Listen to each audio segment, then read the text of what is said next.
Welcome back to the Four Podmen, the wrestling podcast we bring you each and every week on the Dynamo Podcast Network. Head over to YouTube, smash that subscribe and bell notification button.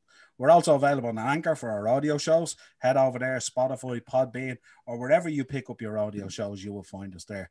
You'll also find us on Facebook, YouTube, Twitter, Instagram. Wherever you pick up your socials, you'll see us all there sharing our shows. And joining me tonight, we're going to do our NXT Takeover Stand and Deliver. Our review. Your money or your life. And joining me tonight, we have the full complement of the Four Podmen, along with JJ Dean, our manager. Joe, how we doing? I'm all good, pal. Good to be here as always. Good. Good to have the full crew in too. Absolutely. Ian, how we doing, my man? Very good. I like that intro. I was going to say some men you will also find on various dating sites. And obviously my hot tag partner, the D-O-double-G. Oh, fuck yeah, baby. Awesome. Dean, how we doing, my man? Lads, before we go any further, just want to take a moment. The world was graced with some bad news today. A man who touched the lives of many in Ireland. And tonight, I guarantee there's a good few thousand men, about similar to my age, across of Ireland tonight, that are probably smoking a spliff or just pouring down some liquor for a great man who passed today. But rest in peace to DMX. Gotchas. You just thought it was someone else. I knew you were talking about BMX. Is there no more BMX bikes anymore now? All right, fair enough. Good to be back, boys. Good to be back. Excellent. Good to have you back. Jay, I want to go to you first. Before we get into NXT, it was the good man's anniversary yesterday. Big man, that's right, yeah. Talk to me. Give me a head on it. You know, it's rare us bastions of 70s toxic masculinity get to, dip deep into the emotional well, but definitely a sad day every year. I mean, it's probably the last time I shed tears. I don't do that often, but you'd miss the Warrior, wouldn't you? He wasn't great at wrestling, but Jesus Christ, the memories. Fuck yeah, baby. Woo! Excellent. We definitely have to mark the anniversary without a shadow of a doubt. Actually, yeah. So cheers. So let's get into this NXT. Joe, kick us off at night one. All right. Well, they kicked off with some musical nonsense at the start. That was great. Sorry. Did you think so? I love her, man.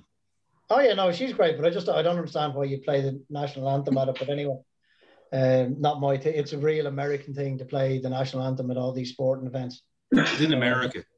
That's why I said it's a real American thing. Yeah, because it was in America. Yeah. Joe, stop mentioning real American, or you're going to get Jay upset again. Give it up. I'd rather they played that, to be honest. But anyway, so you had Pete Dunne versus Kushida to kick things off. I really enjoyed it. One thing I really noticed from the get-go was that thigh slapping is not banned in NXT anyway. There was plenty of that over the two nights. But yeah, I enjoyed it. They kept talking about how technical it was and all this. I didn't find it all that technical of a match. I'd agree with you. Yeah, there were elements of it, all right, but there wasn't that much selling because they didn't take their time holding lads in submission maneuver, so they didn't really cinch them in. It was very kind of quick. I don't, as I said, I enjoyed the match. Don't get me wrong. Do you think the modern audience, Joe, looks at technical wrestling as this fast-paced, flippy, reverse? Like, I don't think they actually realize what the term of technical wrestling is anymore. You know what I mean? Yeah, but I think that has a lot to do with the commentary as well, because the commentators were waffling about that. You know how technical it was.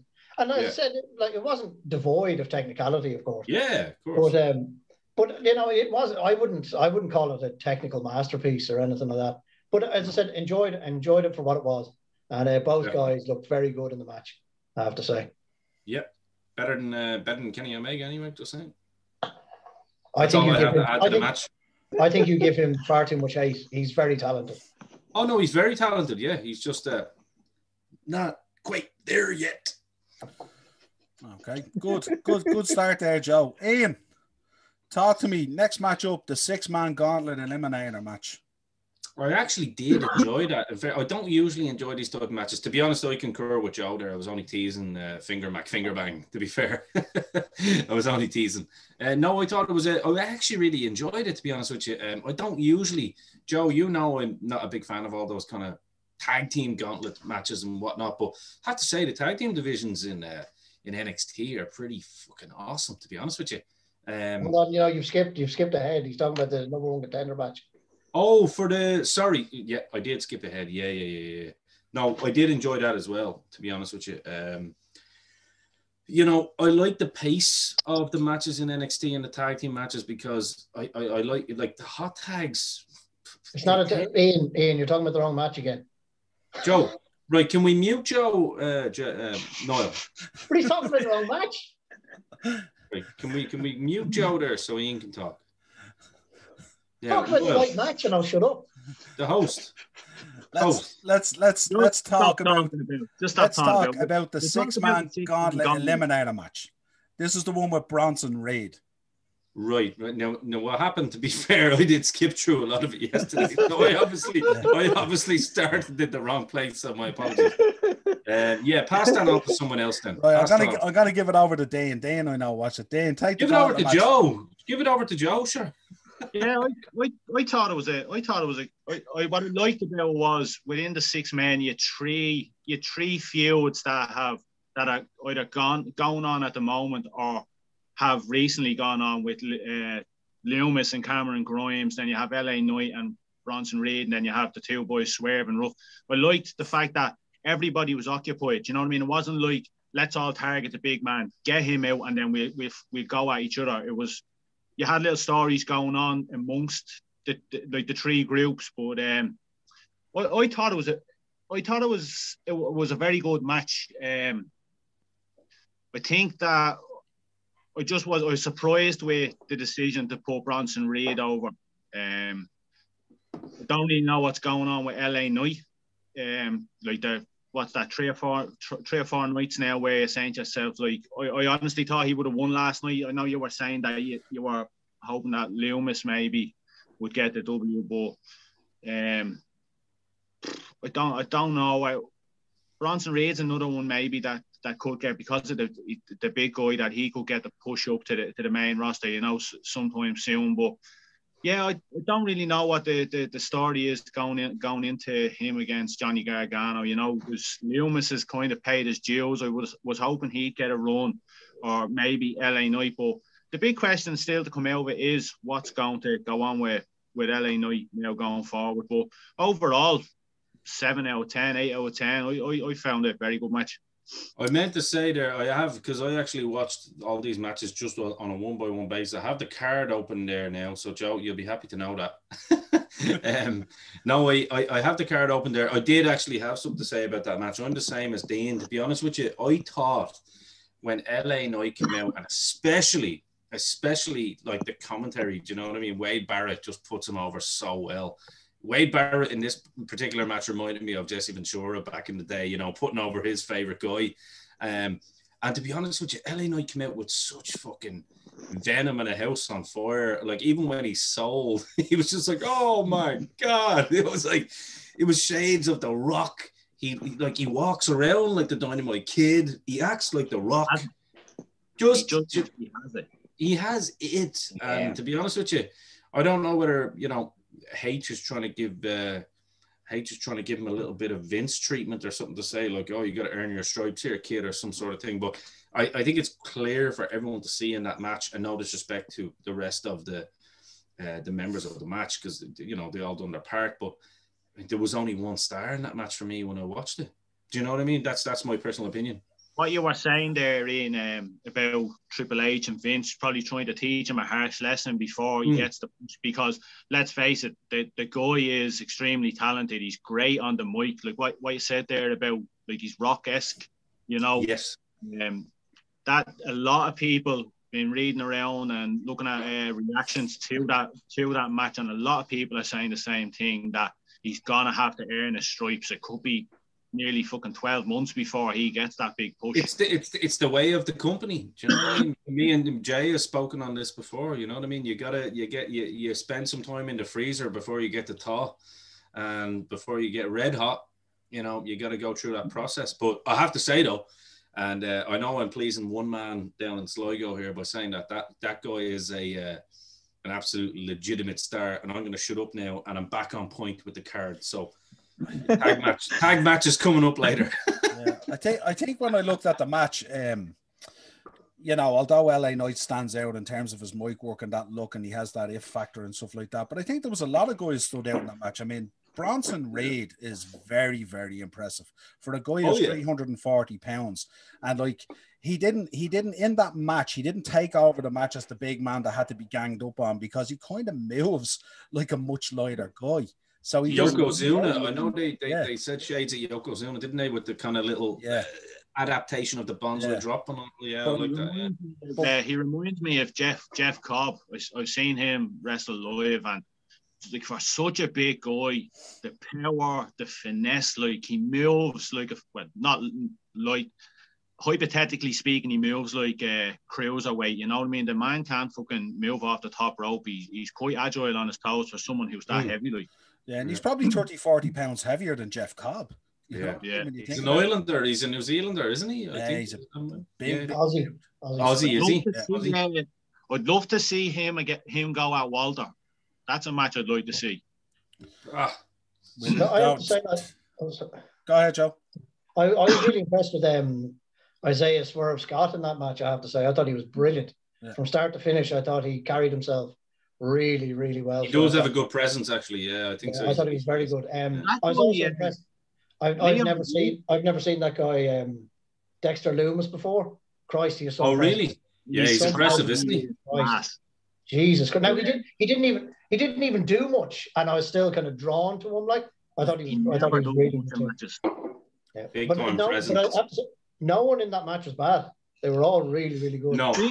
Big credit to Leon Ruff, that he can hold his own. I know it's a story to be told, and you know yourself, but like, the guy can hold his own for someone so slight and fragile. He's like Drake Maverick, but he's a bit more to him than Drake Maverick. Yeah, I think the match as a whole, I think it was more, that was almost like, I'll just kind of put a different narrative on it. I think that match as a whole was almost like lads getting a chance to put themselves in the shop window for different kind of scenarios. Do you know what I mean? I don't think the match, it's like, a lot of it was very rushed. They had like 3 minutes to get their shit in. There was a lot of getting your shit in there. But like, I don't an exhibition bout. Yes, exactly. No, I don't. And by the same token, I'm not saying that in the sense, it wasn't like an AEW match where it was just a filler match and it was like, get your shit in 5 minutes. It was actually, this was the kind of, it was warranted in a way, if that makes sense. Meaningful. Yes. Like, they were trying to get their stuff in and put themselves in the window to say, look, we're here, blah, blah, blah. So it wasn't like a classic match as such, but I thought it was worked really well. And everybody, I'll be honest, I think everyone shone in their own way in this match for sure. Matches like that generally tend to be a good kind of talent display, not so much a gimmicky, everybody get your bit in and get out. It's more like a look how deep the roster is. Like, definitely. Mania week, so anybody who's not having a meaningful feud match, it's generally, look, get out there and show them that we've got some talent on display here. You've got 3 minutes to get your shine. It was, you know, it was always like a mini rumble. You know, when lads get in the rumble and they're hot and they come out and they just get their shit in real quick. Yes. And what I really liked about LA Knight was that even though he came out, he still got fucking smacked. It was like in classic heel fashion. Your man just comes behind him and he's like, oh. I was like, this is what this man is about. We need more LA Knight in our lives. So that's what I feel. Yeah, I think when you come across Takeover, and I've won Joe back now. None of those, most of those takeovers you watch, you never really get a match on it that feels like a filler. They all feel like really important matches, and the depth down there is incredible. Looking at that match, I'm gonna move on to Jay. You can take this one: Walter versus Tommaso Ciampa. Yeah, fuck yeah. Again, the talent depth and a different style. It almost with Walter, you get this old roughhouse 70s style, fucking get in and just slap the piss out of somebody, you know. And with Ocampa, you look at him and I couldn't believe he was only 35. He's got this real experience looking head about him. It's a physical disposition, but Jesus Christ, it was a fun match to watch. It was two different styles of work in the same place, and they made it mesh. It wasn't boring. At no point did I feel like, at one stage, I was counting the clotheslines off the rope that fucking Ocampo was giving Walter, and I was like, in anywhere else, this would be silly, but it was like the time where, you remember in the old days where a smaller man had to fucking chop down a bigger guy. You had to go for the knees, go for the stomach, get the fucking running clotheslines, do the missile drop kicks, use yourself as a projectile to cut them down. And it was that. It reminded me of a very earthy old style match, but with a new twist. It was the old style guy versus a new style talent, and it clashes of almost different decades or different eras. But again, felt fresh. Jay, did you? I was going to ask you, Jay, on that as well, because I kind of got this feeling, you know, like the little video package, as WWE, they put those video packages together better than anyone.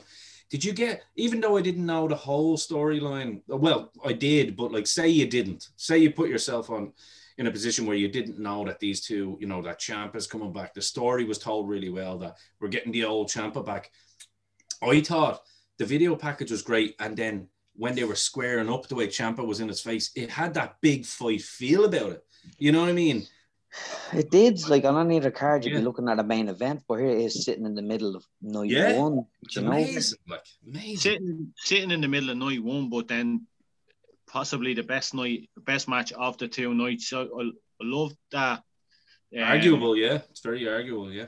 Ciampa, like, he knew the stuff's going in, like, you know what I mean? Like, a lot of people were down, but like, I loved how he worked on the right hand for so long. Do you know what I mean? Walter couldn't hit it. He made and Walter was selling that very, very well. You know what I mean? But I loved when he'd given him everything. He beat him to a pulp, and he was just like not caving. He's like, you know what?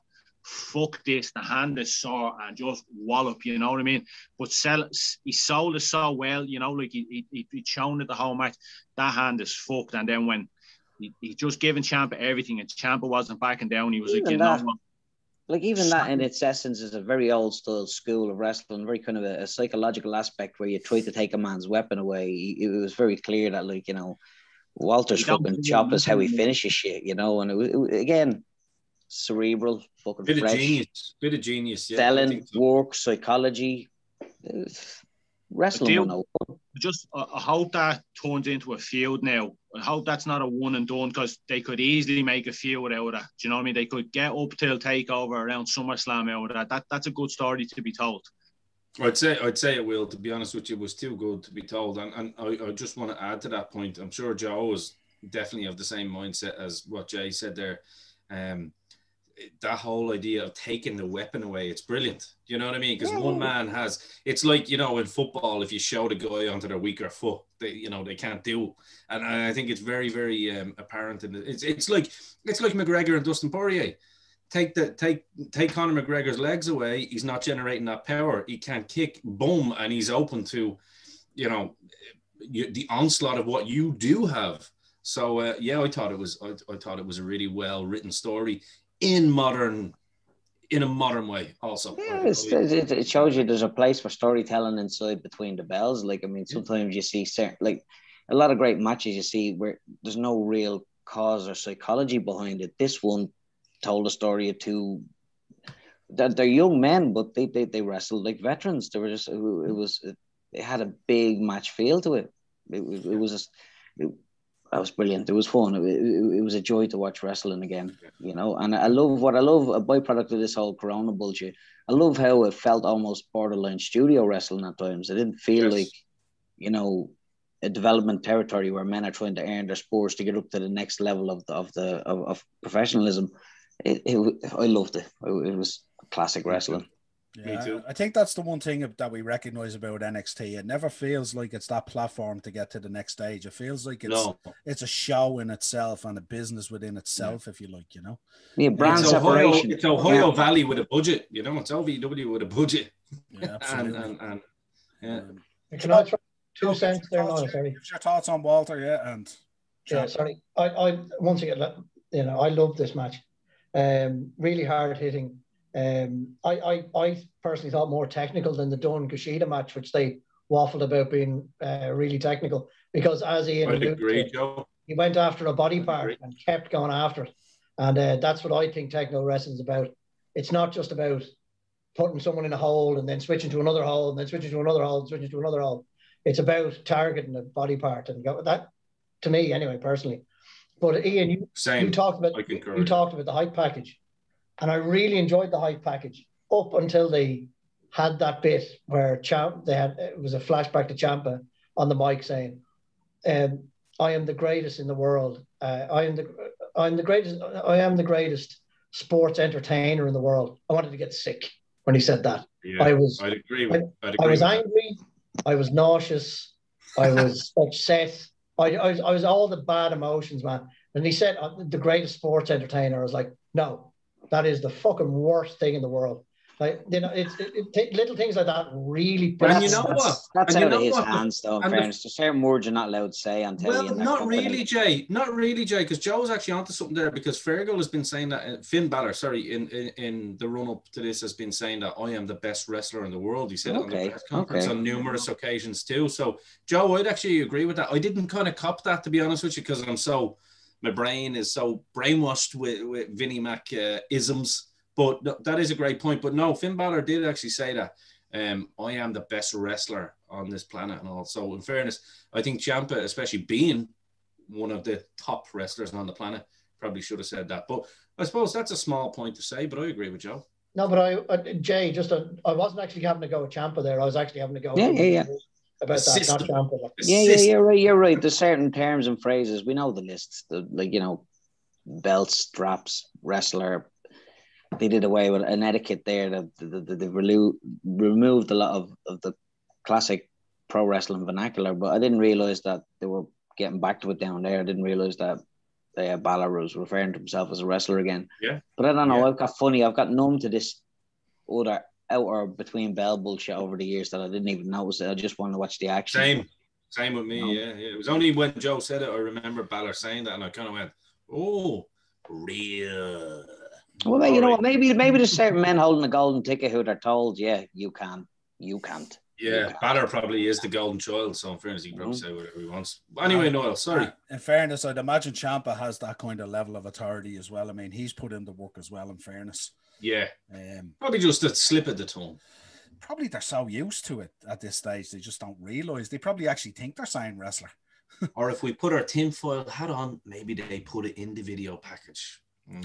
Or maybe they knew they did it just to give Joe something to fucking crib about on the podcast. They were aiming for Joe. Yeah, that's what it was. Yeah. Right, let's move on then. From that match, which was an absolute belter. The triple threat. Don't hand this next one to me after all that. I don't want it. I have to hand it to you. It's the triple threat tag team match. You this one, Noel. I'm gonna hand this off to Ian. Ian wants Noel. Why don't you start? Actually, Noel, I'll take over hosting duties again, like old school times. Why don't you actually start this one off? Because I know as well as anybody, you are one of the biggest proponents and fans of tag team wrestling. So, how did you find this? This one I found really good because sometimes when I see these triple threat tag team matches, I think of a lot of guys hanging out on the floor and a lot of mess. But these guys came in absolutely full pelt. MSK are absolutely sensational. You know my thoughts on the grizzled young veterans. I mean, Zach Gibson, and they're just incredible. And that Legado del Fantasma are just incredible as well. So you three really, really good teams in there, but they knitted it together really good. And what I liked about NXT and the way they covered it as well, when guys did go to the outside, they were busy. So the match was constantly busy all the time between in ring and out ring, outside the ring. And I just thought I really, really enjoyed it. But I'm a big fan of the grizzled young veterans, and I want them to get something. And I don't know how long they're going to keep on testing them, if you like. I like them as well, yeah. Yeah, I mean, they lost that other one as well, the round robin one or whatever one it was, that trophy one, and then this as well. And I just think they're really putting in such great work, and they give that. Zach Gibson just gives that real, like what we said about Walter. He's that real old school, new school, old school meets new school way about him, and he's, you know, he's harsh in his promos, and he's, you know, he has that thick voice that comes across in it and stuff like that. But I don't know. It's hard to have not put MSK over in this match, in fairness, but I'm a big Grizzled Young Veterans fan. I'm a big fan of them Grizzled Young Veterans. Fucking they conquered all Europe. It's nearly time to conquer all the world. But what I love about MSK, that Wesley guy, fuck me, when he gets the hot tag, usually you have the big guy coming in, just pummeling Jim the Animal Neidhart, as Jay, that's the best hot tag in pro wrestling ever. But that guy comes in, it's just move after move after move after move. Like, that guy would leave you in awe. Like, this, some of the stuff he's doing when he gets that hot tag in is just fucking incredible. So, you know, Legado del Fantasma as well, they will have that time. But I think that's the way that's going. Like, that MSK are only on the scene now. They're not, they're about 4 or 5 months they're only on the scene. You know, that's looking good now for the next probably 12, 18 months, that tag division. So I would have liked to see the Grizzled Young Veterans getting the titles, but can't really complain with MSK getting them either. It's just that the future's bright for that division anyway, you know. The setting, it was basically for a while that people were like, right, this guy is going to stand out, he'll get the push. This guy's going to say, they've their own thing going on there now. They don't necessarily need to push people up to the main roster and see what's been going on with other guys that kind of slowly just gone back into the bushes like Homer Simpson. You know, just leave them there. They don't need to change anything there now. MSK have the titles. That's going to get a good run now. You know, there's going to be some good matches, individual matches with Grizzled Young Veterans, with Legado del Fantasma. You know, that was a great match. We thought it was a great match. It's amazing as well with NXT. They do such a good job of meshing different styles together and not making it look awkward. Because you think of MSK in there and the way they work, and then Gibson works at, you know, and his partner, the Grizzled Young Veterans, they work a real old school British style, hard bashing type of way of wrestling, you know, and you would think that those styles would be so hard to mesh together, but down in NXT, they just seem to do it seamlessly, like, and it just always looks amazing, like, you know. Well, don't forget, Niall, you have backstage a man that wrestled that English kind of in your face style, who went to America and made a success of himself. So, you know what I mean? I'd say that helps them too. Like, with Riedel back there telling them how to do it. But, and don't forget Joe as well in the coaching as well. They've had the likes of Norman Smiley, Robbie Brookside, John Moss. Shout out to probably one of the best coaches I've ever known, John Moss. It's within the culture. Do you know what I mean? So it's in the blood almost of their system as well, isn't it? But did you hear Triple H about how the Kushida Pete Dunne match came about? So Pete Dunne's out in the ring and he's talking about, I'm the best technical wrestler in the game. They're all backstage. Kushida's just standing there looking at the screen, and William Regal standing in to the left of him, and he looks at Triple H. He's like, I want to see that match. Put that match together. And that's literally, that wasn't initially even a thought. And Regal stand there and he's like, this has to happen. You know, the guy, old school as fuck, you know what I mean? The guy, that's why he's doing what he's doing. You know, he's doing one of the best jobs in WWE at the moment. Yeah, it's back to you, Joe. Sorry. Yeah, go ahead, Joe. I just wanted to say that that Doomsday device on the floor was fucking terrifying. That's all. Yeah. I agree. Yeah. That was terrifying. And probably unnecessary, but still. It's never unnecessary. It's a Doomsday device. But out on the floor, Niall. On the fucking floor. I couldn't believe it. Vinnie Mac took it in a bar, didn't he? That would have taken 30 years off Lord Alfred Hayes if that had happened back in the day. Oh my God, Gorilla. Right, lads. So good Lord, he broke your spine, Gorilla. Let's move on to the main event. Raquel Gonzalez versus Io Shirai. Yeah. Joe. Yeah. Talk to me. Loved it. Thought it was brilliant. Genuinely did it. He had the big heel against the little face. And I just really enjoyed it. I thought they meshed really well together. It was a very smooth and flowing match. The only nitpick I had was that the ref didn't do a 10 count at any stage. That's the only nitpick I had. I thought the rest of the match was pretty much spot on. I really, really enjoyed that match. Jesus, Joe, you're really nitpicking tonight, aren't you? No, that's You know what? It's the only bad thing. He's right to nitpick, though, to be fair. I loved it. Now he's right to nitpick. I like that.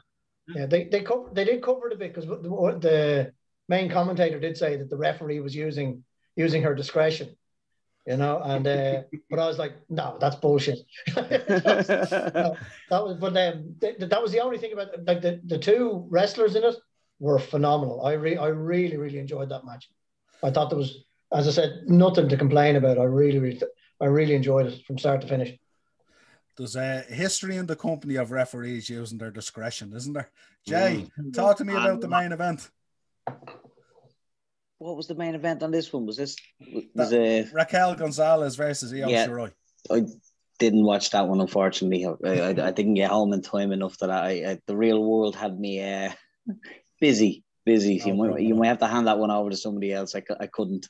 Ian, I wasn't the biggest fan of it. Yeah, I wasn't the biggest fan. I wasn't as big a fan of it as Joe was, but at the same time, it wasn't like I hated it. You know what I mean? I didn't hate it. I just didn't love it. Does that make sense? Like, I loved some certain spots in it. I liked the kind of little versus large. I think that girl Raquel is an absolute monster, to be honest with you, in a good way. Yeah. Shirai, I don't know. I still haven't bought into her yet. Too spotty for me. Too jumpy. I mean, she has her place. Don't get me wrong. She definitely has her place because that's her style. I did kind of enjoy the old homage to the Jeff Hardy kind of Royal Rumble jump that we spoke about a while back on Joe's Royal Rumble 2000, wasn't it? It was my debut. Yeah, it was my debut. Yeah. I did enjoy that, and good Lord, she won me over a little bit when I saw the bump she took, because she took a hip bump that fucking I felt all the way in Ireland. But don't get me wrong, I didn't hate it. I'm just, I'm still trying to, I don't know, Shirai, she hasn't sold me yet as how they put her over. Do you know what I mean? That's all it is. But I definitely her best work I've seen thus far. So I'd be interested to watch more of her. Yeah. Didn't think it was a bad main event. Glad that they main evented, to be honest with you. I didn't love it, but I most certainly didn't hate it. Yeah, I liked Raquel. Dean, you can probably take this up, but really liked her. Yeah. She was there was sort of shades of China about her, really, wasn't there? When you see even the way she worked. Was just going to say that. She said before the match, by any means necessary. Fuck did she mean by any means necessary? She's getting all the credit from the match, but like Ian, I haven't really bought into the Io Shirai. I don't know, I can't take to her at all, but she's a wiry little fucker. You know what I mean? It takes a lot to keep that woman down, and she got a lot to keep her down. But yeah, what you're saying there about Raquel Gonzalez, like being like China, I was watching the highlights again today, and she's just so dominant. Like, you'd put her in with some of the men, and in a proper fight, and I reckon she'd have a fair old go. Like that's it. Like, why is Rhea Ripley? You've her coming along now. Like, there's, considering 12 months ago she was supposed to come up, and she was told, look, you're not quite ready. You need to step back, work on a few more things. Like, talking about her next year as probably the most improved wrestler coming through her. You talk about towards the end of this year, but she has a lot of things going for her. You know what I mean? She's a great attitude. She sells really well too. Like, she looks real tall and dumb and stupid. She's really, really, really good. So for Triple H, he was saying in an interview yesterday, like, a bit in the build up to that, and he was saying, like, she was originally supposed to come 12 months ago. We told her she wasn't ready. You have to give credit as well to someone. A lot of people take that knockback and that's it for them. You know what I mean? There's a lot of people don't come back. It's not really reassuring anyway, in fairness. I'll have to go back and watch this one again. I've got a bit of catching up to do and sit down and watch it with proper analytical eyes. But isn't it fucking lovely that they're considering wrestlers' futures instead of pushing them too hard, too quickly, and just fucking it up, like, isn't it? even in the other matches we were talking about, isn't it lovely that there's future feuds there, that there's people who there's like a year's worth of programming in front of all these young athletes, as opposed to just what will we do next with them. Yeah. Well, I think good. they're bringing the talent in now a lot younger now, so they have their whole career ahead of them. You know what I mean? In many cases, the one thing I did pick up, Joe, I don't know whether you picked up on this. I felt the celebration after the match went a bit sort of face as opposed to heel. That's the only thing I picked up on. Yeah, it was long. yeah. It was long too. The camera lingered a long time. But it did seem a bit facey, all right. I like what I expected was who came out with her? Dakota Kai. Dakota Kai, that's it. I expected her to come out and start leaping about the place and really heal it up, the two of them, you know what I mean? Yeah. But that didn't happen. But I think you guys do Gonzalez a disservice comparing her to China. I think she's leagues ahead of China. Absolute leagues ahead of her. If I was going to compare her to some other dominant female, it would have been the lady behind the commentary desk, Beth Phoenix. I think you do her a big disservice compared to China. China was always average at best. Whoa. I think what we meant was just she has that aura about her, you know what I mean? We're not necessarily saying she's on that level. We're saying that's like what I get when yesterday when I was watching highlights, this morning I was watching highlights, that idea just came into my head. And when Niall said it, I was like, I'm not the only one. I agree with you. She's got more, like she has that presence, but she's a better wrestler than China. Yeah, I was coming more in terms of that side, sort of, that psychology of the way she worked. I'd agree with Niall. I'd agree with Niall and Dean. That's what I thought. That's what I got from that. I thought you were talking about more just the actual physical presence. Yeah, like that she could kind of stand beside. She could stand beside some of these very smaller men that are in NXT now, or even on the main roster, and probably look. Just going back to when what you were saying there about the possible face turn, Io Shirai has been on NXT 2 years? Yeah. She should stay there. Yeah. I think she'll go up. And she won't last long.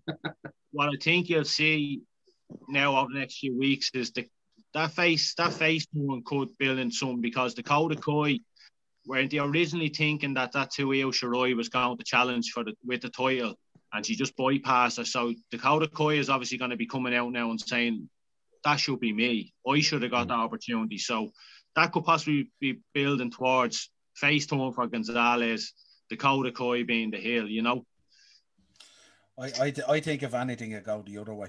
I don't think they'll change Gonzalez from heel. Yeah, just for a while. Anyway. She's too good at it. She's too good at it, isn't she? Yeah, but I don't know. Like, they released that video of her celebrating with her parents backstage, man. So yeah, you'd look at it down. Yeah, man. Escobar backstage as well. Like fucking the whole like Hogan and kissing his kid and all. Like kayfabe is broken, all that, isn't it? Yeah. You would have thought Hunter would be a bit more fucking streetwise with that kind of thing. But anyway, we digress. Yeah. I suppose before we move into night 2, lads, we have to say how good Wade Barrett and Beth Phoenix were. I thought they were unbelievable on commentary. I thought phenomenal. They did an excellent job. The other fella is just literally a carbon copy of Michael Cole, isn't he? I thought it was Michael Cole for 1 minute, but definitely those two are phenomenal. Also, in that match, with when the referee was like, "You're out of here," I love that to Dakota Kai, old school. When he takes the big long, that was an old Earl Hebner. You're out of here. I have to say, I'm marked out for that. It was like he was nearly pitching a baseball. Oh. Yeah. It was either going to be the Ali shuffle and a punch, or else. We thought we were getting the bionic elbow off Dusty nearly. Oh, it's quality. To be honest with you, I marked out for that, and I was like, well. And also, can I just say, without being too fucking 2021 and everybody's involved and all this bullshit, I think the referees down in NXT are awesome. I saw some referees. There was a black lady referee that I hadn't seen before. I thought she'd done an excellent job, actually. Amazing, yeah. I think it was on one of the early matches. Yeah, I just think look, everything about that company and all staff involved are just phenomenal. So there we go. Yeah, and every second I watched, I'm very easily perturbed and bothered and irritated by things that there was at no stage. I mean, like I said, it was a brief jump in that I had to do. I got a lot out of it. And not once did I not want to watch it. Usually the commentary team will put me off. I spoke before about how important commentary team into what they're watching is for me as a viewer. Not one thing bothered me about it: the presentation, the athletes on display, the psychology, the work, everything. It felt good watching wrestling again. I felt like I was watching wrestling, you know. And if Excalibur wins Commentator of the Year over Beth Phoenix next year, for fucking, he was brilliant during that show. Both. Do you know what? We'll call a real live hit on this show, Joe. That's what we'll do. What we'll do is we'll just bypass those awards next year, and we'll do our own Four Podmen awards, and we won't be messing about anymore. Exactly. Let's do that, because look, we don't need we don't need the Melt Award. Do you know what I mean? That he's made it perfectly clear. He's made it perfectly clear this year that he's not to be listened to. Full stop. The only people who listen to him are people who want to be annoyed, or people who worship him. He's part of the work now at this stage. Absolutely. I mean, he even got a question in at the press conference. What does that tell you? Fucking dickhead. If you're listening, Dave, if you're listening, here's a first likes you. Here's a first for the Four Podmen live from Ian the Dynamo Kelly, right? And legit, this text has just come in. As everyone knows, I was out a few weeks ago, as Jay said, when I was laid on my back and he was putting over the big man anvil.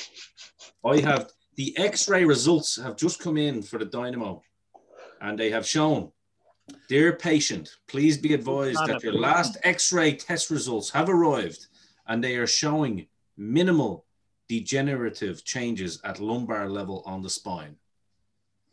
So, was that the same doctor? What's that mean? Was that the Lads, same help doctor? me, diagnose me. Was that the same doctor that dealt with CM Punk when he was in WWE, or what's the story? I think so, because and I'm just gonna. I felt like doing the. Do you remember Dumb and Dumber? So you're saying there's a chance. So what you're saying is there was actually nothing wrong with you. You were just taking a hiatus from podcasts. Is that what you're saying? That you were working all of us. You just needed a good shite. It's saying that my spine isn't fuck, lads. It doesn't say anything about my muscles. That's all. That's a 7-year education's way. I'm not going to lose any height until. I'm not going to lose any height until I'm about 60 anyway. I'm not going to be like Hollywood bullshit Hulk Hogan, who used to be 6'8", now he's 6'3". Bullshit.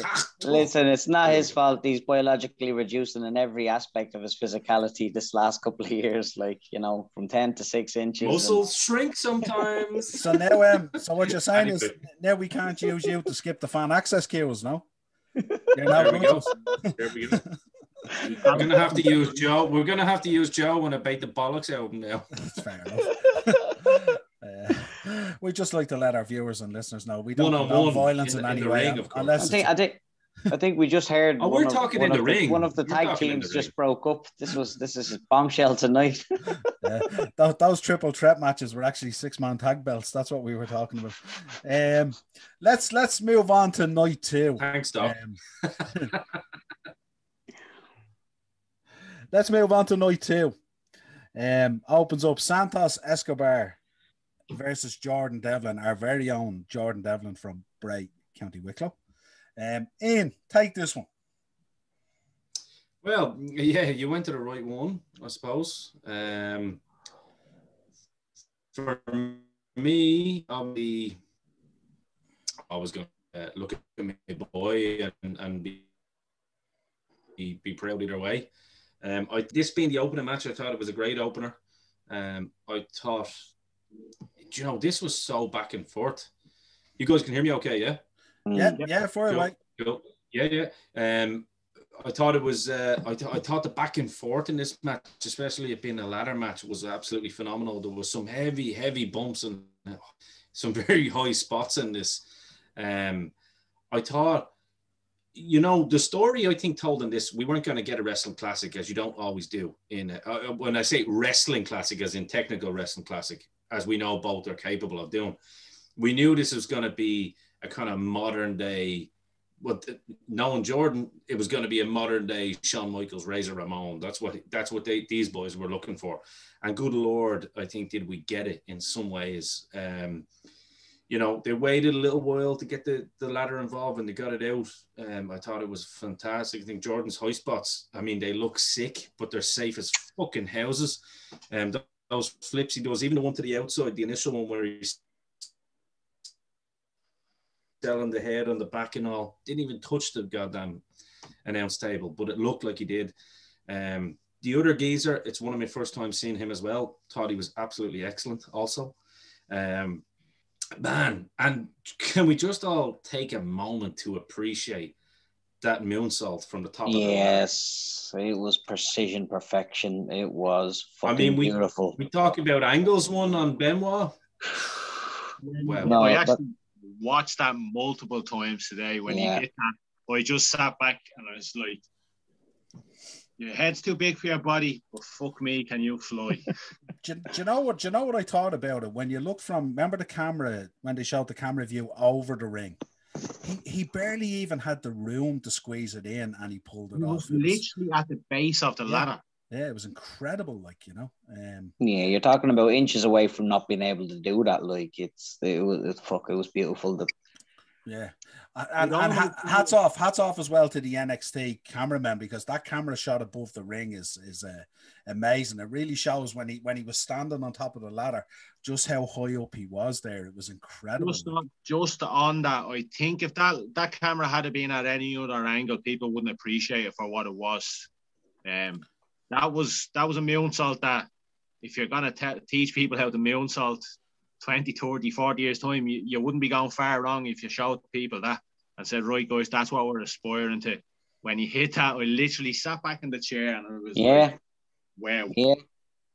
I think if that had happened, just say for instance, like just a complete fantasy scenario, if they'd have took that spot and put it on Mania in front of a global televised audience who maybe wouldn't pay attention to NXT, that fucking spot would have made him a star. It was a highlight of any card in any situation, regardless of audience. It was just precision athleticism. It was you'd be hard pressed to find something better looking in Olympic diving, you know. Yeah. I appreciate all aspects of it though, because like it was very, very slow starting out. Very, very slow. But they got into like the brief brawl, and then they had like the hold for hold exchange. But as Ian said there, when the ladder came out, like it wasn't like let's just put it in the middle of the ring. And you know, I know they use ladders as weapons in a lot of ladders matches, but fuck me, did they beat the fuck out of each other with that ladder? Like when he hit that, as good as the moonsault was, when he went off that spot where he came off the ladder just before the belts were grabbed, when he broke that ladder in half, I genuinely thought he was proper from that. My God, that was some bump. You know, that was just absolutely phenomenal the way he sold that. I'd say he's in a lot of pain this morning. Yeah, Joe, what was your thinking on it? Loved it. Yeah, look, you stick some cruiserweights in with some ladders, you're going to get gold, you know, and especially when you stick cruiserweights as good as Devlin and Escobar. You know, you can't go wrong at all. I absolutely loved it. Both guys come out on top. Devlin got all the highlights. You know, he got those couple of moonsaults in and the Spanish fly, and then Escobar got the belt. You know what I mean? So it was absolutely magnificent. It was great to watch. It's always nice to see a Spanish fly off the top of a ladder. Always nice. Much appreciated. Yeah, it was a beautiful piece of precision wrestling. Like it was one of the, again, I'm a bit behind on this whole card, but it was the match that reassured me you need to sit down for 4 hours with no distractions and watch this whole fucking card. If that's what we're putting on midweek before Mania weekend, wrestling's in a very healthy place. It's in a ladder match to see two men, and they didn't feel like cruisers going at it. It felt like wrestling, just wrestling. It was also it's very hard. Sometimes the ladder becomes the star in a ladder match, and it didn't happen that way in this. It was used to as a prop to push the match. It was a ladder match, and it was a classic kind of silent nod, wink, and nudge to the two belts above the fucking ring with you know, two men going at it, and it was fucking brilliant. It was from top to bottom. It was a set piece, centerpiece fucking match. It's again, and like I said, the ladder didn't steal the action. It didn't steal away from the boys. It was two men that just happened to be going at it with a ladder in the match, as opposed to two ladders and a load of fucking spots off the thing, which unfortunately, when you put a gimmick into a match like that, it tends to overshadow the match. It did not do that here. It's a testament to the workers. Absolutely. I don't see them enough. I think for all those reasons above. Go ahead, Ian. I think the reasons that Jay just mentioned, that is actually my match of it's not biased. I'm usually biased to the other brave fella, but no, it was a sleeper stealer. It stole the show for me. The kid, the young kid gets the nod from me on this one. Jordan, brother, love you. Fucking amazing match. Beautiful match, I thought. One. Next up, lads, was the Amber Moon, Shotzi Blackheart against Candice LeRae and Indy Hartwell. Joe, what was you thinking on this one? Yeah, loved it. I'm, as you guys know, I'm a big lover of tag team wrestling anyway. And I just thought this was brilliant from start to finish. Thought all four of them were fantastic. No one, to me, it didn't look like anyone needed to be carried, which can sometimes happen in a tag match. Like, I thought all four women were unbelievable. The only thing was when Shotzi Blackheart did that, as Ian likes to call them, two-based suicidas to the outside. And she missed. She jumped in between the two women and nearly killed herself. That was about the only thing that went wrong in that match. And but that match I thought was phenomenal. I thought all four women were brilliant. And I've seen Ember Moon, Shotzi, and Candice LeRae before, but I'd never seen Indy Hartwell before, and I thought she was very good too. I was very impressed. As I said, just a proper tag match. The faces got the crap kicked out of them, then the hot tag, and then they got the crap kicked out of them again, then hot tag. Loved it. I thought it was brilliant. What do you think, Dane? Yeah, what? Same as Joe. Never really seen much of Indy Hartwell, Candice LeRae, good wrestler. The two girls, we all know what Ember Moon can be. Just confirm what Joe was saying there. Like, there was a couple of sloppy moments. That's probably the only downfall in the match. But the hot tags, Ember Moon is phenomenal to watch. I think Shotzi Blackheart is coming on leaps and bounds. I'm looking forward to seeing what goes on with Indy Hartwell. I think she's going to be very, very good the next 12 months. I'd like to see her get a little push in the tag, get a run with the tag with Candice LeRae, and then maybe step away from her and have a feud with her, because she's one to keep an eye on now. It was a good match overall. Yeah, she's another tall girl that could easily feud with Gonzalez down the line as well, isn't it? I mean, like a conveyor belt to them, isn't there? Yeah, that women's division is very solid there at the moment. Yeah. It's probably the best going, to be honest, that NXT women's division. Yeah, it's really impressive. They've really stepped up. That other crowd where your man that plays the video games a lot they're starting to build on their women's division, but I think stepping out to a Tuesday night now is going to put all of these girls into a different spotlight. They're doing the right thing on the Tuesday night, and for me, NXT is the bar. I think now them going to Tuesday night, we're going to see them take it up a whole new level. I'm very, very excited.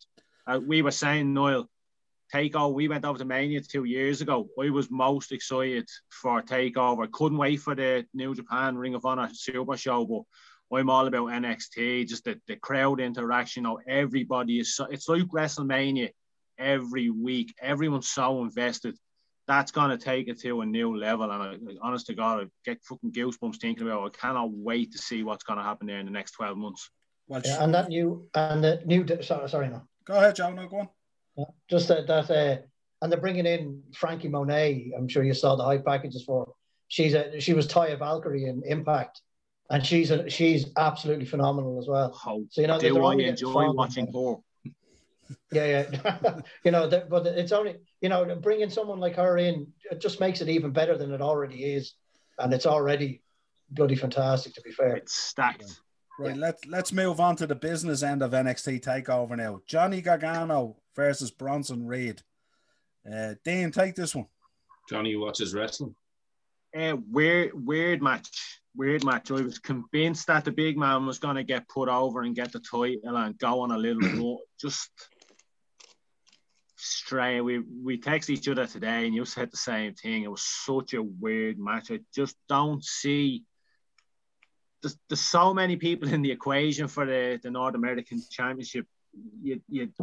What are they going to have a different? Is he going to, like, he's lost there, so we're going to have Loomis come in now for a challenge? Are we going to have Cameron Grimes come in? I know it's the thought, like it's you hold that for a while before you go up and you get the big one, but I honestly don't know what to make of that match. Like, Bronson Reed absolutely like hammered Johnny Gargano. I was convinced he was going to get the W, but Johnny, seeing him live, he does kind of step it up on the big show. I know he's not. We were talking about him on the last big takeover. He's the whole arm injury and stuff like that. You know, he's rubbing people up the wrong way. Just a big, yeah, just a very, very weird match. Very weird match. I think I got most excited when he hit Bronson with the super kicks and then went to rush him, and Bronson hit him with a super kick. Joe, what was you thinking of that? It was so impressive.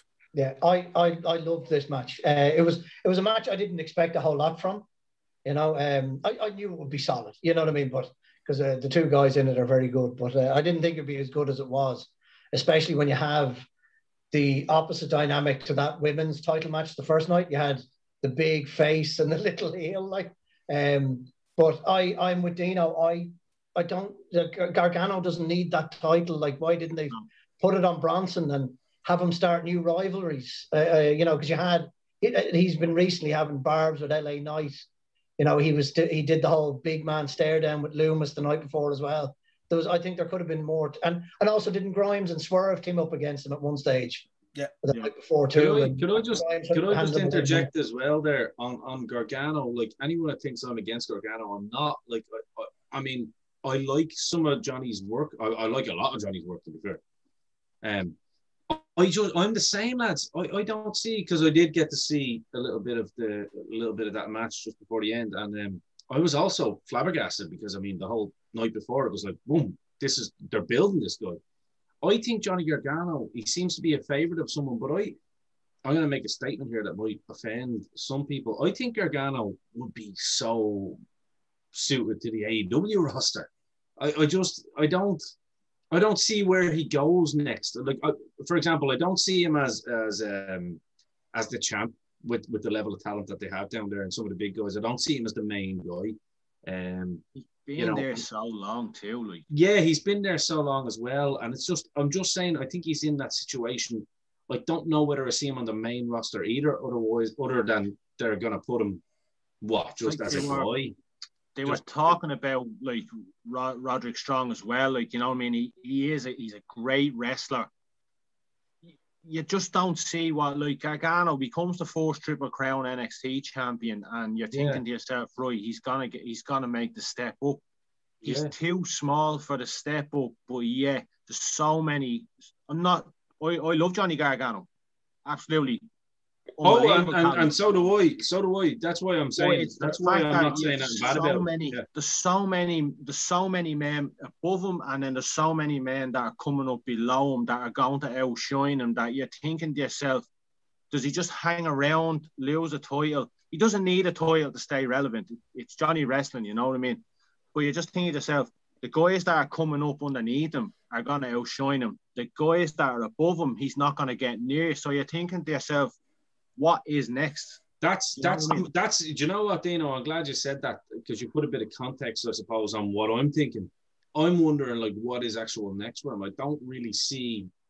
I mean, obviously he's going to have a role there because he's Johnny Gargano. Do you know what I mean? He's going to have a role there, but, like, does he have to look at that and look at himself as a mid-carder on NXT? Because I don't really see what level he gets to next. You know, if he ran out his contract, you know, he has no enemies there. Like, they wouldn't be giving him a championship if he had enemies there. Like, he's held his own on a lot of big, like, Takeover Brooklyn, Takeover New York. He's held his own on some big shows.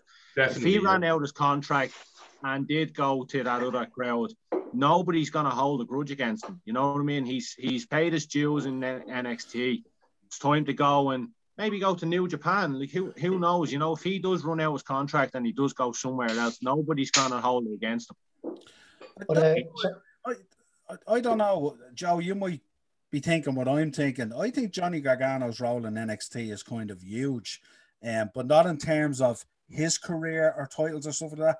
I think if you're put into a program with Johnny Gargano, I think naturally your profile raises down there. And I think that's really his role there. It's not good way of looking at it. Yeah, good because way of looking at it. You think about all the guys he's worked in there over the time he's been there. He's raised the profile of so many wrestlers when they work him. And it's that sort of, you know, that work that's put in that people don't always pick up on. Like, if you think of Bronson Reed over the last 2 days, his profile has raised hugely, and especially being in there with Johnny Gargano. You know, and I just think as well, I think with Gargano as well, he's so polished as well, and he's such a good wrestler as well. You know, I think he'll have a good match with most people he gets in there with. So they're using him as a pressure cooker, like it takes a man to make a man. Yeah. What you got? Where's your next step as his opponent? If you can go through him and ascend, maybe there's something to you. I get you. Yeah, they can't all be the next great thing. It takes a core in the middle, like a nice C division to make men be great men. Yeah. Similar to Ciampa. You look at Ciampa. Ciampa was offered the opportunity to go up and he turned it down. He said he wanted to stay down there. I don't think Johnny Gargano at any stage is knocking on Triple H's door going, hey, when am I going to Raw to throw for a run for the IC title or something like that? I don't think he's doing that. I think he's there and I think he recognizes his position in the company, but I think he's an absolute asset to the company and especially to NXT. And that's my thinking on it. That's my 2 cents. I don't think you're wrong. Maybe it's time to stop looking at NXT like a developmental territory for the Ascension. Maybe again, they're trying to cook it as this is a separate entity. This is a wrestling-based product. The other stuff is the other stuff, but it's not going anywhere. It isn't a place where you come in. It's not the back door into the sport above. We're setting up. We're putting roots down. We've had belts on Balor. We're not going anywhere. We are not in competition with AEW. We are an independent federation on the rise, which happens to have links to the other 2 companies. Yeah. I think maybe we're looking at the product wrong. Not as a what's next. It's what's next for you in this company. Not getting out of this company to a promotion in the other one. Yeah, it's like if you look. I even looked. If you even look at the Walter Ciampa match. I look at that match, even though Walter is the champion going in there and we know the beast that he is and stuff like that. I think because he's working with Ciampa, it raises Walter's profile, you know, because if you think about when he's working on the UK scene for NXT UK, you know, you're not going to come up generally against those guys like a Ciampa or a Johnny Gargano or that. And I think that raises his profile greatly. And that was another match that stuck out like that. And that's kind of Ciampa's role there. Ciampa's another one. He's not beating down the door waiting to get an IC title match on Raw or a move up. I mean, he turned it down. He said he'd rather leave than leave NXT. You know what I mean? So, Joe, go ahead. Sorry for interrupting you there. So, now, just the point that I was making at the start of that match about that match was it wasn't Johnny Gargano and necessarily. I was actually talking more about the title. That where does the title go now? You know, it's on Gargano. He's beaten Reed. I think Dino was onto something there. If Reed had won it, does it go? Is it LA Knight that goes after him? Is it Loomis? Is it Cameron Grimes? You know, is it Swerve? You know, there were, because the night before, those seeds were planted with Reed, and now Gargano's beaten Reed, and now you're starting from square one again with the title. I personally looked at it that Reed would win the title, and then him and LA Knight would feud for months on end, you know, back and forth, because that was the obvious thing. But, you know, as I said, looking forward to whatever's ahead. Look, it is what it is. When I say it's because I thought that Reed was going to get the W, but look, it is what it is. We move on. Yeah, and I'm sure there's all sorts of machinations backstage, like as to what the plans are. Just we're just not in the loop. Let's move on to the next match. Before we do, let's take a little break, a pause for the cause. Yep, cool. And we're back. And our next matchup is obviously, Joe, you might want to start with this one. Karrion Kross versus Finn Balor. Absolutely outstanding match, outstanding booking. Two of the best gimmicks, if you want, in the business at the moment. Take it, Joe. I love this match, start to finish. I thought Kross's entrance was magnificent. Haven't seen his entrance on NXT before. I know him from Impact as Killer Kross, and he was fantastic there. So I was expecting big things from this match, and this match did not disappoint in any way, shape, or form. As I said, start to finish, entrances from both guys were brilliant. I thought Scarlett Bordeaux, I thought during Kross's entrance was fantastic. And then the match kicked off, and it was just magnificent. And, you had the lockup at the start, and Kross showing his physical dominance, and Balor had to start thinking things through, like, right, I want to stand up to this guy, but I have to be smart about it because he's an absolute monster. And then that finish though, Jesus Christ, just 2 to 3 minutes of bludgeoning the man to death, and it just put over Kross hugely that he's an absolute murderer. And I just, as I said, loved it from start to finish. I over the 2 nights, it was probably my favorite match. I absolutely loved it. And once again, Finn Balor in the Finn Balor's match steals the show.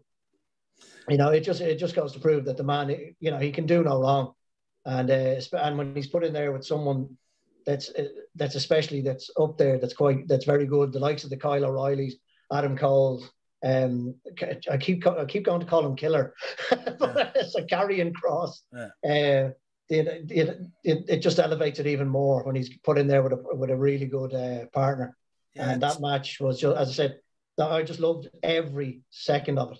And I also love the fact that Bordeaux was on the outside, which you don't usually see this in American wrestling, and she wasn't involved at all, apart from talking. She never. She's a bit of a distraction in herself. Would I be right, lads? Naturally, maybe. Shades of Miss Elizabeth. But she never got involved. She didn't jump up on the apron. There was no grabbing at a ref or distracting a ref or anything like that. Yeah. And you very seldom see that in American wrestling. Someone on the outside always gets involved if they happen to be standing out there.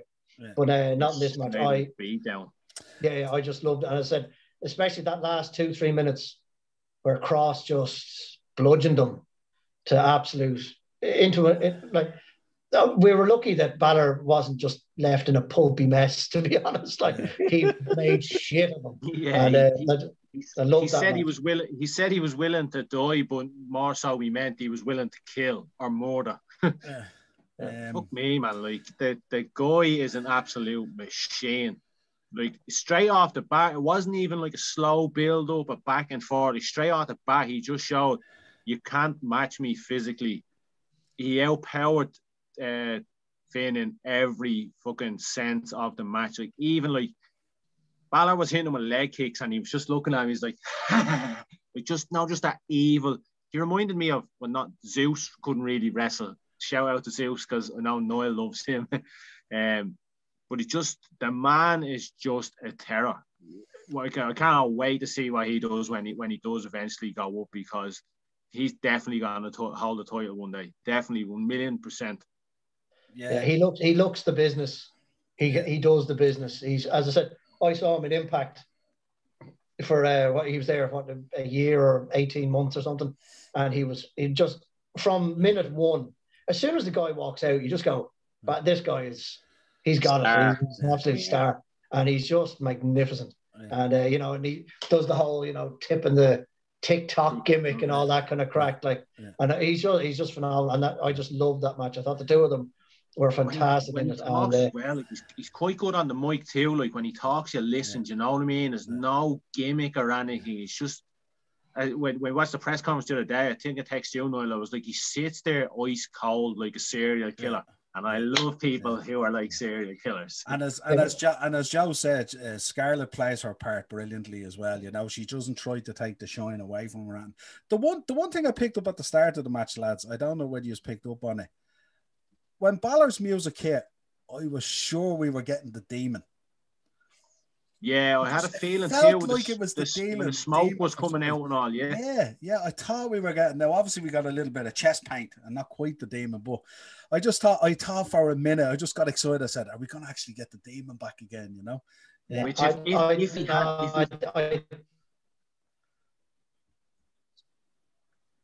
ahead, Joe. Go ahead, Dean. Go ahead. No, Joe. Sorry, I cut across you. Go on. All right.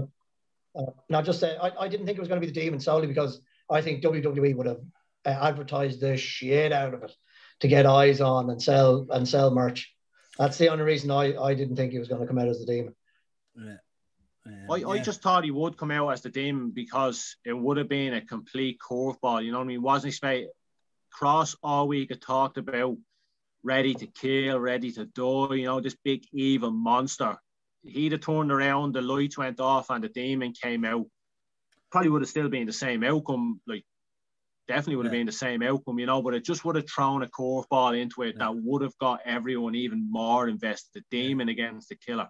Yeah, it was only for that moment, just that solitary moment where I think whatever it was with Balor, he was slower to come out this time, and the smoke was going and the music was going, and I just thought, are they going to spring something on us here? It could have been a cerebral tease. I think maybe the big company upstairs is holding that wild card up the sleeve for a big something. I mean, Noel is hoping for that big something as well. We will see it. It's fucking it's coming. We all know it's coming. You can't look when he has a wild card up his sleeve like that, and he knows one day there's going to be crowds in the arena again.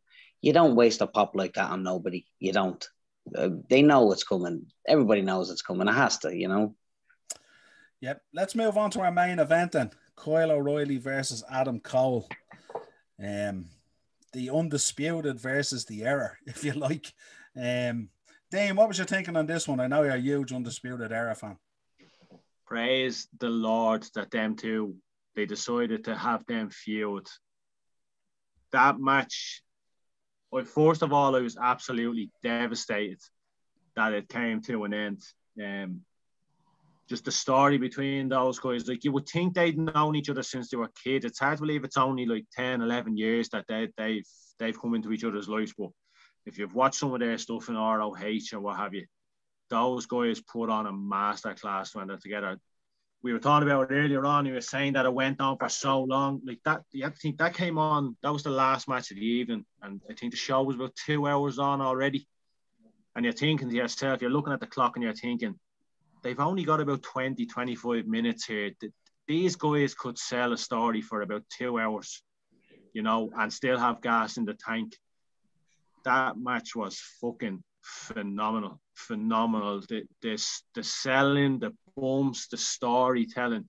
They literally, when they set up the two chairs facing each other and they sat down like they were going to have a counseling session and then just let fly at each other, like the chain hooked onto the top rope, and I think was it Kyle O'Reilly going for, Kyle O'Reilly is doing a runner across the ring and Adam Cole gets the chain up, and it's like, seen people murdered by that kind of shit. Just absolute. I'd love to watch it again. I'm actually gonna sit down. I'm off work Monday and Tuesday. I'm gonna sit down and watch the whole match. Gonna watch the promos before it, get really invested, and just lock the door on my own, turn the phone off, and just watch that. Knowing the outcome, get really, really invested in it again. But Kyle O'Reilly doesn't get enough credit for what he does, man. That guy is unbelievable. That brainbuster onto the steps, that's kick out. If they're doing an award next year for kick out of the year, it's the best one I've ever seen. I thought he was dead, and it's 1, 2, and he doesn't even move. His shoulder just goes, just slightly lifts off the floor. It was just everything about the match. Every single thing about the match was absolutely unbelievable. We were talking about the referees earlier on. I think it was you, Joe, saying that the refs really upped their game, and then the ref in that match, wasn't just a third wheel. He was really, I know he got sparked out towards the end, but he played a really big, he sparks out the referee, hits him with the last shot. Shit, I'm after knocking the referee out. He couldn't get the pin. Everything about the match, I know you said, Noel, it was dragged out 45 minutes long, but for me, I'd have watched it for an hour and 45 minutes.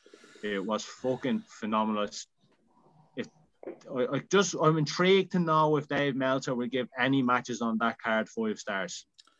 So you enjoyed it, yeah?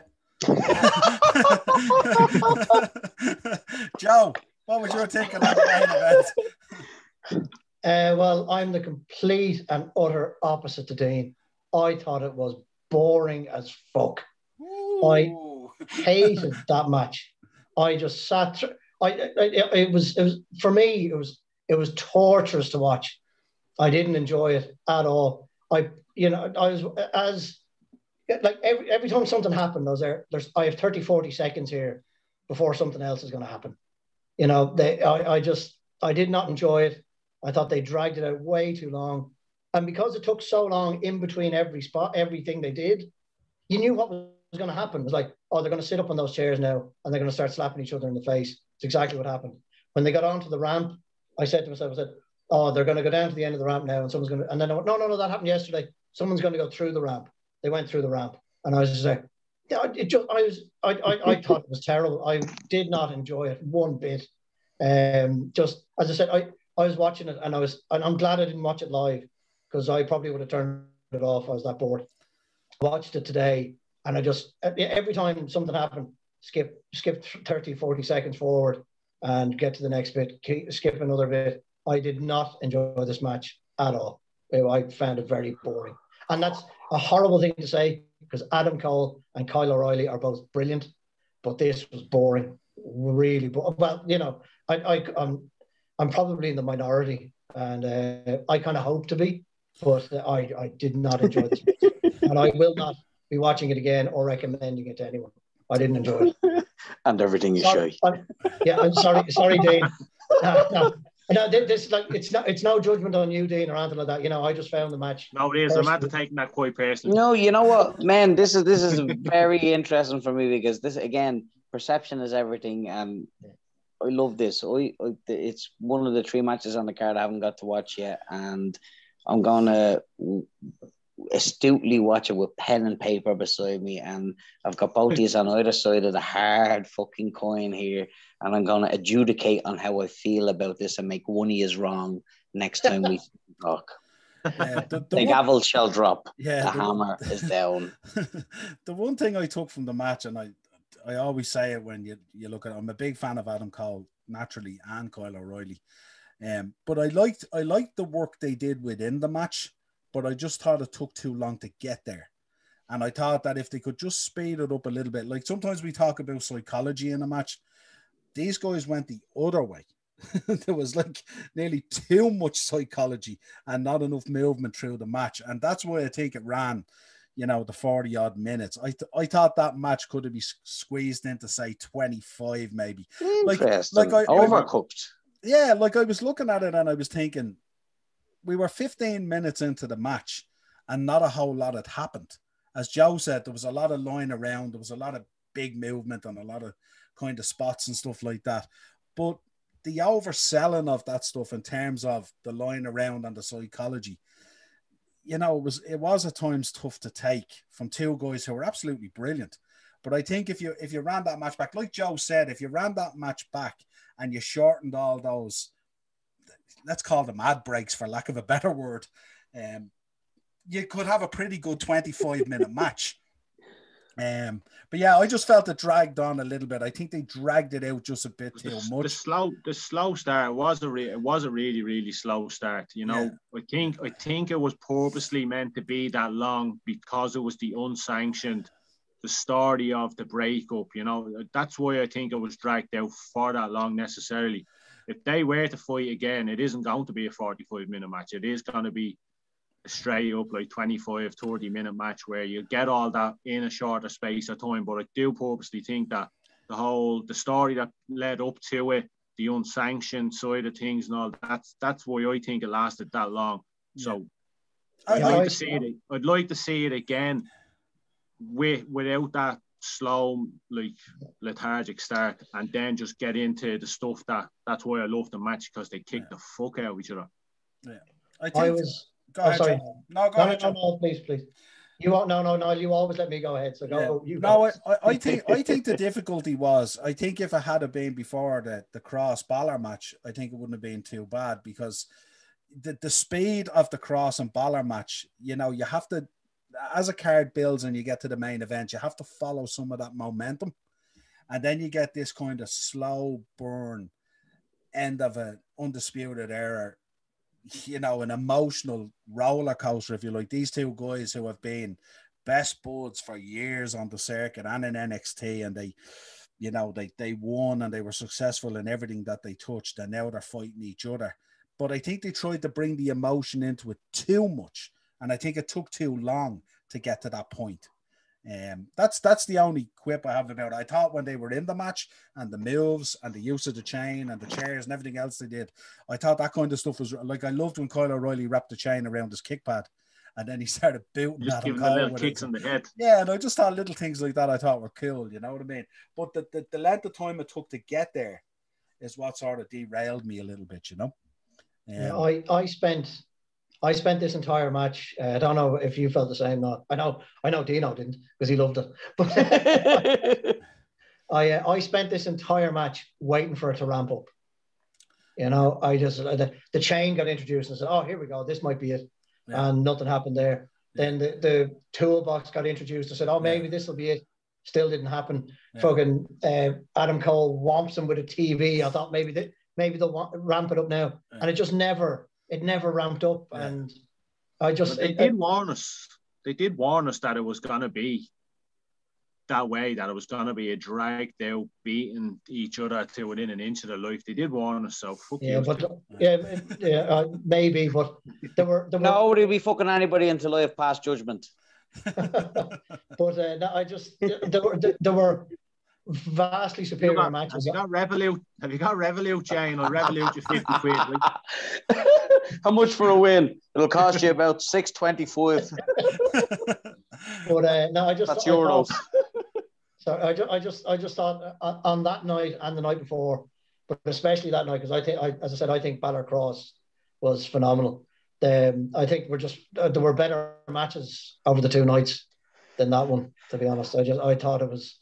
I just wrote boring. It's the only thing I wrote about it, because I just... All right, we get it. You didn't like the match. Wrap it up. It was an A+ pay-per-view. Do you know what I'm loving? Do you know what I'm fucking loving? Again, I've said it before, I haven't got down to digest the 2 nights, 2 hours each piece before we even got to what the whole fucking weekend is about. And Jesus Christ... We've been treated to a smorgasbord of fucking brilliant wrestling from every aspect. Is that not wonderful? I mean, the 2 nights of fucking NXT takeover, and there's this much differences of opinion on nearly 4 hours of fucking brilliant wrestling. That's exactly it. You've just said it. Nearly 4 hours of brilliant wrestling, whereas we're going into Mania, everyone's excited, but it's all about the spectacle and people being thrown into matches for the sake of being on the card. Yeah, but I mean, it's look, the future's bright, the future's healthy. I mean, if you had asked me a month ago, I was very negative about sitting down and watching wrestling. I was praying that Power would come back because it was the last thing I fucking enjoyed. I've seen more wrestling this week that I've enjoyed than collectively over the last maybe 4 or 5 years. And for many different fucking aspects, I'm seeing a respect given to the ladies down in NXT. I'm seeing respect given to the tag division in NXT. I'm seeing respect given to fucking gimmick matches in NXT. I'm seeing respect given to the main event. There's sleeper main events during the cards. And the only difference I can see between the 2 matches that finished this card off is if one match was before the other, in one man's opinion, it would have been a perfect flow. And in another man's opinion, the flow was interrupted simply because the matches were the wrong way round. I mean, it's brilliant. Nail on the head. Yeah. Brilliant. As always, head over to YouTube, the Dynamo Podcast Network, smash that subscribe and bell notification button. We're also available on Anchor for the audio versions. This has been your NXT Takeover. Stand and deliver. Oi, oi, oi. Lads, it's been a pleasure as always. I'll chat to you again.